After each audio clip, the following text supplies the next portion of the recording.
week 7 in the Tennent's Premiership and Tennent's National 1, and things are really beginning to hot up in both leagues. We're starting in the Premiership with the Glasgow derby where GHA hosted Glasgow Hawks. Both sides were looking to bounce back from defeats last time out, and with City bragging rights at stake, neither team needed G'ing up for this one. The intensity was evident from the off, and GHA opened the scoring inside 4 minutes. The forwards making the most of the line-out maul, allowing Eric Cavan to pile over. One became two moments later. From the scrum, the ball was worked wide into Nigel Kelly, who clipped the ball into space and into the path of Luke McCutcheon. He rolled his luck and ended up gathering to score. Baird added the extras, and before they knew it, Glasgow Hawks were 12-0 down. The visitors responded quickly and came to life, Lewis McNamara starting the fight back with his first try of the day. Hawks got their second try of the day, and it was in similar fashion to GHA's second try. The GHA fullback failed to gather the kick through, slipping at the crucial time, allowing Finlay Burgess to run in unchallenged under the posts.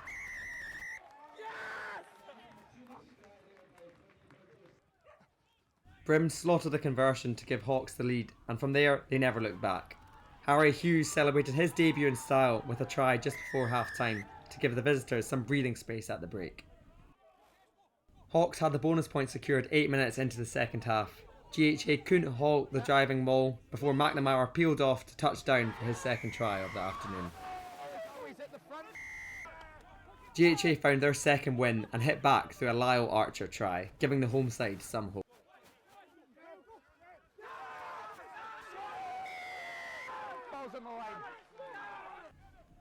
But those hopes were quickly extinguished. Glasgow Hawks winger Ronan Joy split the midfield with a brilliant run before unselfishly releasing Fraser Gossey to score.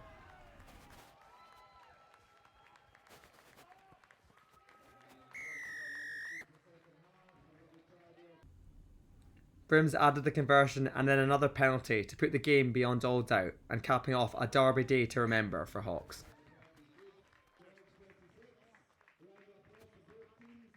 Elsewhere, there were 4 other matches across the Tennent's Premiership. It was one-way traffic at Millennium Park where Curry entertained Aberdeen Grammar. 2 tries each from Ryan Sutherland, Fraser Sayers and Ryan Stewart steered Curry to a bonus point win, leaving Aberdeen still winless from 6. At Mansfield Park, it was very much a tale of two halves. Hoyk had the game all but wrapped up in the first, leading 17-0 at the break. Jed did fight back to restore some pride in the second half and stop Hoyk from getting a bonus point. But it was too little, too late, as Hoyt kept up their unbeaten home record. Edinburgh Accies picked up their first win on the road, getting the better of a depleted Selkirk side at Phillip Hall. Credit to both teams who showed their reserve in what was a fascinating contest. Accies coming from 17-5 down in the first 20 minutes to turn the tie in their favour. Moore made light work of Musselburgh at Fullerton Park. Once again, the Bickerstaff brothers Connor and Scott caused havoc. Connor scored 2 tries and set up one for brother Scott in a man-of-the-match performance.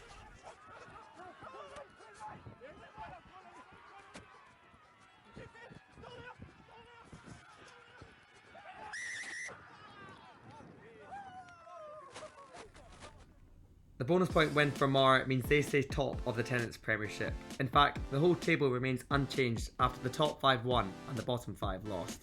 Looking ahead to next week, and again there are big games at both ends of the table. Accies will be looking to build on their first away win of the season. They travel to Tune to take on Mar. 2 sides in need of a victory face off as Aberdeen Grammar host GHA.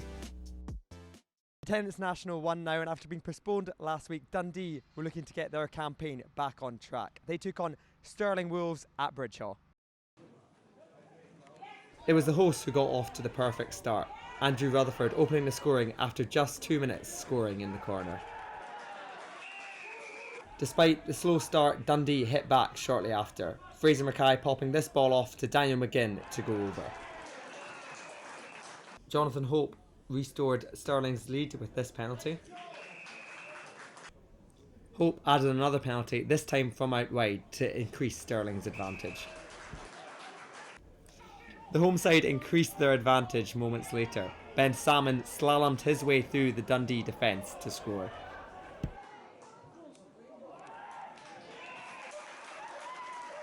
Into the second half now, and Dundee got a much needed score. Sam Cardosi, the captain, the quickest to react from the line out. Stirling continued to keep the scoreboard ticking over, Hope adding this penalty. But that was quickly cancelled out by Fraser Mackay from this penalty from about 40 yards. Stirling got their third try of the day through a well-worked set piece. Hope's boot was on hot form and he added his fourth penalty of the day, this time from long range. And Stirling's day got even better. They added a bonus point with this final try of the day to give them their second win of the season. It was a brilliant weekend for Ayr Rugby Club. On Saturday, they trounced Boroughmuir, scoring 58 points at Millbrae. This set the standard for the Fosrock Super 6 side, the Ayrshire Bulls, who went on to win the Super 6 final on Sunday. The shock of the round came in the north, where league leaders Melrose fell to the hands of Highland. The lead changed hands several times in what was a closely fought encounter, but the Highlanders showed what they were made of, closing out the game and weathering the Melrose storm. There were plenty of points on offer at Biggar, both sides contributing to what was a very entertaining affair.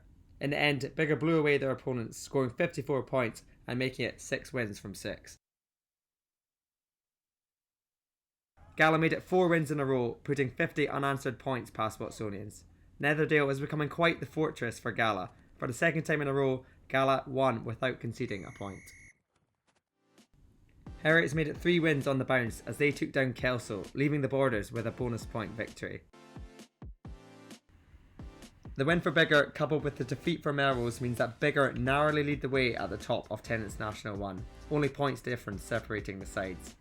Wins for Ayr, Gala and Highland means they all stay up there fighting for the top spots. Stirling's bonus point win lifts them into mid-table, but it's grim reading for Watsonians, who sit bottom, 2 points adrift of Cartha and Dundee. There is plenty to look forward to next week. Watsonians are back at home as they take on Stirling Wolves. Elsewhere, Gala face a difficult trip to the Green Yards. Dundee host Ayr and Boroughmuir take on Kelso. So in the Premiership, Mar maintain their lead at the top, and it's Hawks who have the bragging rights in Glasgow. In Tennent's National 1, and the Biggar steam train continues. The next stop for them is at Golden Acre, and if anyone is going to topple the steam train, Heriots isn't a bad bet considering they have won their last 3. Thanks very much for watching, and we'll see you next time where we'll recap all the action.